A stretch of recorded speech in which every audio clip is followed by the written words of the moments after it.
नमस्कार दोस्तों, आप सभी कैसे हो। आप सबको कार्तिक पूर्णिमा की बहुत बहुत शुभकामनाएं। इस वर्ष कार्तिक पूर्णिमा शुक्रवार 15 नवंबर को मनाया जाएगा। कार्तिक पूर्णिमा के दिन चंद्रोदय का समय शाम 17:10 पर है। अब हम कार्तिक पूर्णिमा की कथा पढ़ेंगे। इस दिन भगवान विष्णु और भगवान शिव के भक्त कार्तिक पूर्णिमा की कथा पढ़ते हैं। कार्तिक पूर्णिमा कथा के अनुसार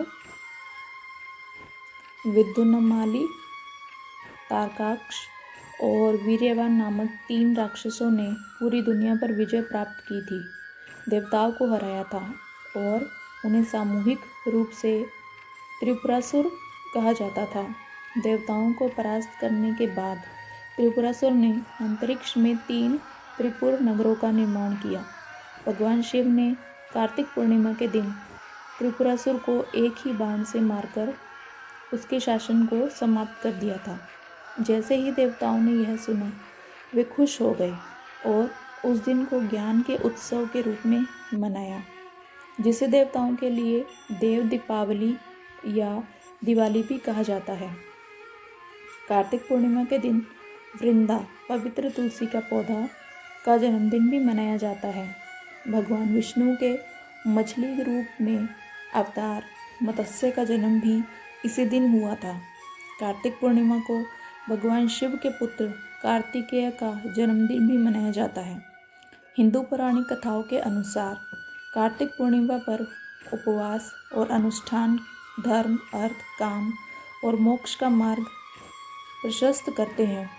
कार्तिक पूर्णिमा का महत्व। अब हम कार्तिक पूर्णिमा का महत्व पढ़ेंगे।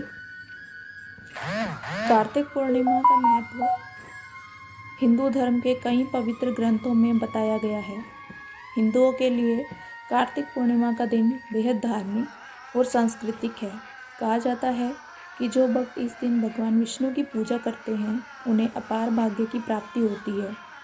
कार्तिक पूर्णिमा को वृंदा, तुलसी का पौधा का जन्मदिन भी मनाया जाता है और इस दिन तुलसी विवाह भी मनाया जाता है।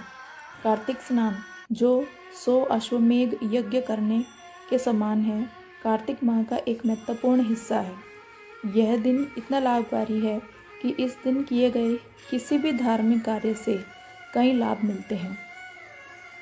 अब हम कार्तिक पूर्णिमा पूजा विधि और अनुष्ठान पढ़ेंगे। इस दिन उपासक सूर्योदय और चंद्रोदय के समय तीर्थ स्थलों पर जाकर स्नान करते हैं। माना जाता है कि यह कार्तिक स्नान अत्यंत पवित्र स्नान होता है। घर पर भी नहाने के पानी में गंगाजल मिलाकर स्नान किया जा सकता है। फिर भगवान विष्णु के सामने घी या सरसों के तेल का दिया जलाएं और उनकी विधि पूर्वक पूजा करें। इस दिन भक्त बड़े ही समर्पण भाव से भगवान विष्णु की पूजा अर्चना करते हैं। कार्तिक पूर्णिमा पर्व पर श्रद्धालु व्रत भी रखते हैं। इस व्रत को सत्यनारायण व्रत कहा जाता है और इसमें सत्यनारायण कथा पढ़ी जाती है। कई श्रद्धालु अपने घरों में रुद्राभिषेक भी करते हैं। ऐसा कहा जाता है कि इस दिन दिया दान करना बहुत लाभकारी होता है। कार्तिक पूर्णिमा के दिन ही पुष्कर में भव्य मेला की समाप्ति होती है। कार्तिक पूर्णिमा के दिन किसी ऐसे ब्राह्मण को भोजन कराने का प्रयास करें जो गरीब हो या ज़रूरतमंद हो। आपको कार्तिक पूर्णिमा की ये जानकारी कैसी लगी, ज़रूर बताएं और मेरे चैनल को लाइक, शेयर एंड सब्सक्राइब करिए। धन्यवाद दोस्तों।